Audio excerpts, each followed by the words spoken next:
घराबाहेर चुकूनही ही 3 झाडे लावू नका. या झाडांची सावली सुद्धा आपल्या घरावर पडायला नको. हे झाडं अशुभ मानली जातात. हे झाडं सुख समृद्धीसाठी हानिकारक मानली जातात.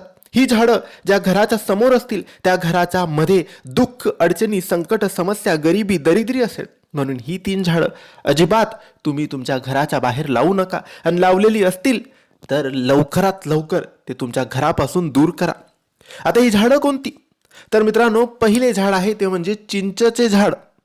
चिंचेचे झाड आपल्या घराबाहेर अजिबात असायला नाही पाहिजे, कारण या झाडावर वाईट शक्ती असते. म्हणून हे झाड अशुभ मानले जाते.